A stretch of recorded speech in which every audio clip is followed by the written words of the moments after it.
Hello everyone, and wishing you Chag Sameach in advance. Pesach is a festival of national identity, origins, and spiritual and religious aspirations, transmitting the message of Judaism to the next generation in a very particular and very specific way. This year, and I guess many people, are thinking about liberty, what it really means, how we can lose it so suddenly. Thank God, not through a war or persecution, but still lose it. We hope, of course, very soon our liberty and ability to function normally will be restored, and will give us cause to think about why liberty matters so much to us. But on the surface, Pesach is quite a simple story, told in 4 verses that are borrowed from Devarim and form the core of the story that is approximately in the middle of the Haggadah. Descent to Egypt, persecution, cry for salvation and redemption. And again, superficially, this seems to jive with a sense of liberty being free from authority. John Stuart Mill, in his famous tract on liberty, put it like this: the struggle between liberty and authority is the most conspicuous feature in the portions of history with which we are earliest familiar, particularly in that of Greece, Rome and England, and we might add the Jewish experience in Egypt. And he continues, the only freedom which deserves the name is that of pursuing our own good in our own way, although he does qualify it slightly.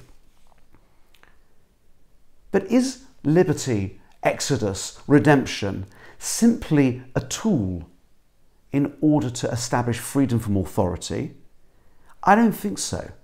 I don't think that Jewish sources and Judaism understand liberty to be an end in itself. After all, in the preamble to the Exodus, when Moshe is being appointed to his mission, he is told that the mission will be Ta'abdun es ha'elokim al ha'har hazeh. You will eventually serve God on this mountain. It's instrumental liberty. The liberation from Egypt is intended to provide them with an opportunity to do something greater, in some ways subjugate themselves once again, but to God rather than to the Egyptians. So there appear to be 2 stages to the process. One is leaving Egypt, and the other is the reason for leaving Egypt in the first place. This emerges from a careful reading of the Haggadah. In the opening passage, which is a response to Manishtana, we say, Avodim hoyinu l'Pharaoh b'Mitzrayim, we were slaves to Pharaoh in Egypt, and the Lord our God brought us out from there with a strong hand and an outstretched arm. And if God had not brought us out from there, we say that we and our children and our descendants would be mushubodim hoyinu l'Pharaoh b'Mitzrayim. Mushubodim means enslaved. There's a change from avodim, slaves, to mushubodim, enslaved. We might think what that change means. Rav Soloveitchik points out that an eved, a slave, is a person who belongs to someone else. Their skills, their talents, their time belong not to the slave, but to their master.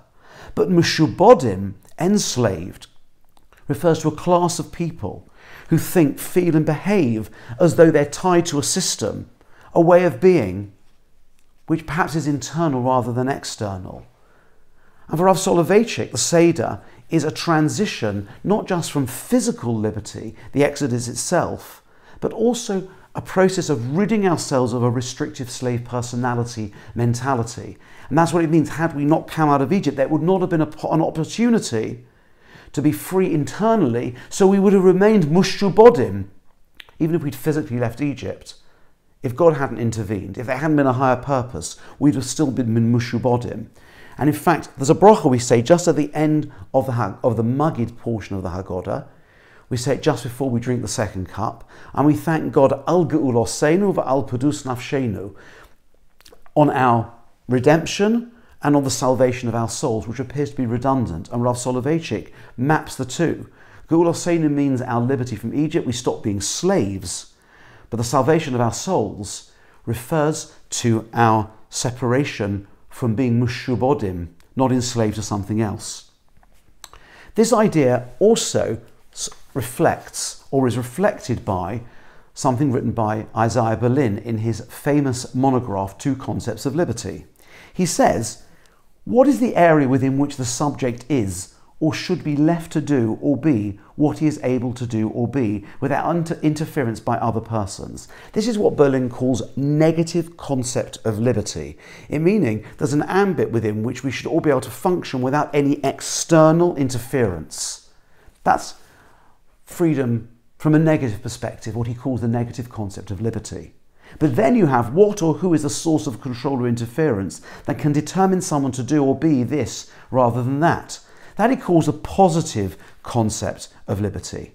I think it's helpful to think, it's slightly confusing, think of this as external factors and internal factors.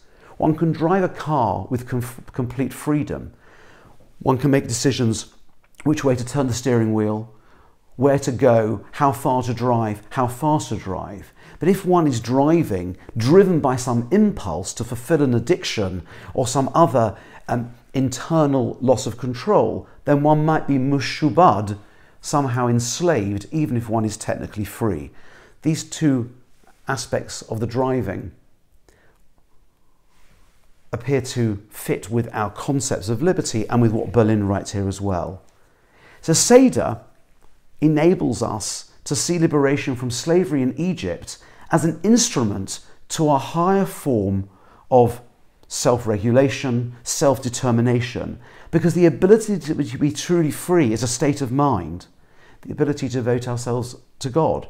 Ultimately, Tabdun es ha-Elokim al ha-Harazeh, that we will go and serve God on this mountain, meaning we will use our physical liberty for some higher purpose. And matzah, which we eat during the Seder, reflects that journey as well. You must have noticed at the beginning we refer to matzah, holach ma'anya de acholo avosona ba'arad Mitzrayim. This bread of affliction that our ancestors ate in the land of Egypt is the bread of affliction. It represents slavery. And by the time we eat the matzah, Rabban Gamliel says, what's this matzah for? It's because we left Egypt in haste and it was a celebration of redemption. That it's possible with the very same tools to begin, as it were, enslaved and to end the journey free. And matzah is a transitional food which takes us through that process from the beginning to the end of the major portion of the Haggadah. I'm mentioning this idea this year because it spoke to me. Many of us, especially those unexpectedly alone, will be facing a different, perhaps diminished experience of Pesach. For Rav Soloveitchik, and perhaps Isaiah Berlin as well, real liberty is a state of mind, one that transcends place or time, one that all of us, however we're spending Pesach, not how any of us imagined just a few weeks ago, one that any of us can tune into. True liberty takes us each year from Egypt to deep within ourselves, a heightened sense of autonomy, self-realisation and readiness for an encounter with God that we can savour even if we're far apart from each other this Pesach. So Vicky and I wish every one of you Chag Kosher V'Sameach, a meaningful and inspirational Seder, and hope that these ideas about liberty, what it can mean to us as a state of mind, may enhance that Seder in some small way. Wishing you all sei gesund und stark, be well, healthy, and a good Yom Tov.